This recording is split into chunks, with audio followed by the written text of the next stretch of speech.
January 17th, 1994 was a major day in Southern California. And I was still in radio, sort of in and out at the time. I was sort of transitioning, trying to do some other things at the time. And it was Martin Luther King Day. It was a Monday, third Monday in January. And early in the morning, the earth shook.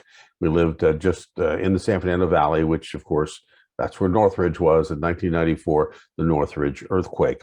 It was a violent quake, and it shook everything, up and down. It's for us. That's what it was.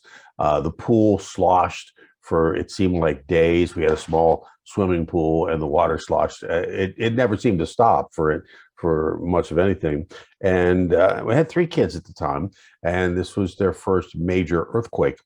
And so, we went through this. We kind of got up and got our bearings straight. The closet next to my bed had baseball cards stacked in because I was doing a lot in the baseball card world at that time, and everything just fell out of the closet, and I kind of stepped on some things, and fortunately didn't ruin anything good.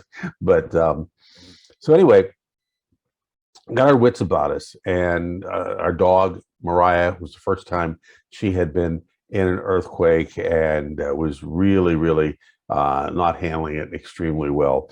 The kids were doing okay. I was really surprised and really pleased that they were doing okay.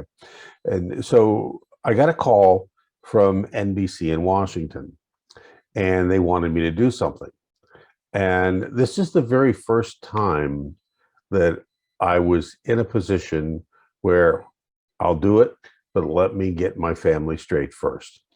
Very first time in my radio career. I mean, we'd had instances of things happening, but nothing to this magnitude. Okay, so here I was. I had to sit here and think, okay, let me make sure the family's okay. Got everything. We checked the gas meters. We did all that. We checked everything around, and everything was good. Everything was fine. I mean, things were toppled over, dishes were broken, things like that, and we had a house to clean up and get everything straight. But it was okay. We discussed it. It was okay for me to go out for a while and gather some sound and do some reporting. And turned on the radio, of course, and that was the situation. You turned it on, and we figured out, okay, where the disasters were.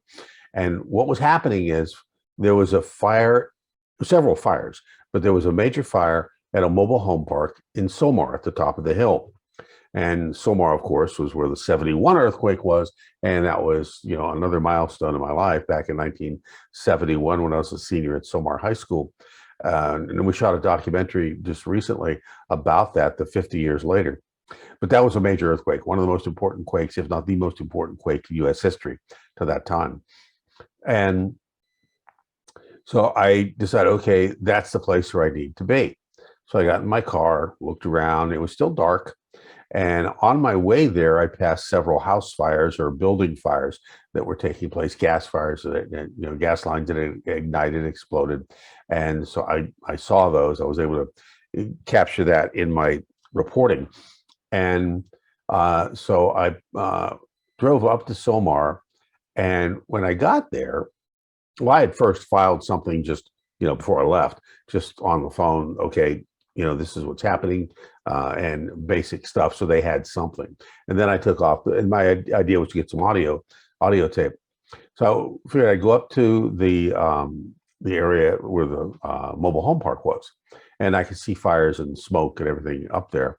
And I got there right away and parked where I could, got a couple of interviews very quickly with people who were there outside their homes. And mobile homes don't do well in earthquakes because they're basically on a slab, and older style mobile homes especially just slide off, or prefabs even just slide off. They're not the safest place to be in an earthquake, and not like a stick house, and sometimes a stick house, if it's so violent an earthquake, that isn't going to be a safe place to be at all, but it's usually safer than a mobile home. And all of a sudden I heard out of the corner of my ear, Robert, come here, Robert. And I looked over, and it was the Marty Aproyan family. And Marty Aproyan, the father, and the mother, Dottie, lived next door to me when I was growing up in Somar. when the 71 earthquake hit. And their son, Marty, who was my age, we're 2 days apart, was my best friend.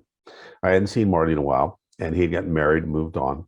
And so what was happening was their mobile home was heavily damaged. And Dorothy, or Dottie, the mom, wouldn't come out. She wouldn't come out of the building or the mobile home. And they looked at me and said, "Can you help us? She'll trust you." And I said, "Okay, that's kind of honorable. I thank you." But she would, you know, and I kept asking her, and she said, "Robert, is that you?" And I said, "Yes." And they called me Robert instead of Bob. And I'm not coming out. I said, "Dottie, you have to come out. It's not safe in there. I'm going to come in and get you." And so I kind of worked my way through the wreckage, and there was some. And you have to watch, especially because, if you got fences and things like that, nails and other things sticking up from the ground, you don't want to step on. I had to step over a porch that had fallen down and things like that. And so I got inside, and lo and behold, she was clutching a plaster statue of Mary. So they were Catholic, and she was clutching the statue of Mary. And it was the same statue she was clutching in the 71 earthquake when we couldn't get her out of the house. The same statue, exact same statue. And she was just holding on to it for dear life. And I got to her and I said, "Come on, Dottie, I'm going to take you out. Just follow me." And I got her out, and everything was fine. They got her into their vehicle, and they were going somewhere. I don't know if they were going to Marty's house or one of the other children's homes, but they went ahead and we hugged each other and thanked each other and said our goodbyes, and they were off. And that was the last time I saw them. Marty and I have reconnected. My best friend played golf and things like that, but that was the last time I saw the Aproyan family. And it always stuck in my mind that, this woman trusted me, and I don't know why, but she trusted me, but she wouldn't trust her family to get her out. And I was able to perform that act of humanity, I guess. I don't know what to call it. But it was, a very touching moment for me in my life.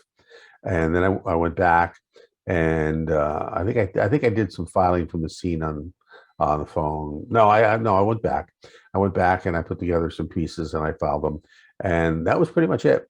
I didn't really do much of anything else for that earthquake, and but it was really kind of one of those times when the family came together, and we had to, because of tragedy, you come together and you clean up and you do things, and you still have your issues and everything, but you do some things together because you have to, and you get together with neighbors across the street, spend some time with us. But I think the thing I remember most about that afterwards was having cowboy coffee, and we really, because we didn't have any heat, didn't have any electric for a few days, and so what we had was a barbecue in the backyard, and we would make a pot of coffee with a percolator, and with coffee grounds, and we would make cowboy coffee. So that was what we had to do. But the kids came through it fine. Everybody came through. The dog, Mariah was about 100 pounds. She was part Aussie Shepherd and part Labrador, so she loved water. But when she got to a beach or something, it was just she laid down in the water. But this earthquake really unsettled her, and she got up on my daughter Julia's bed and wouldn't get off, and she would spend her night sleeping there with Julia in her bed, because I could only think that she thought, "I'm not getting off the bed because the ground moves." And so we used to laugh about that. But the funny thing is that animals take part in or do and react to, and how they maybe don't react too much differently than us in some ways. But Mariah was a good dog, and she just had her issues after the earthquake. But that's today's story, and hope you enjoyed it. We'll have another one for you tomorrow.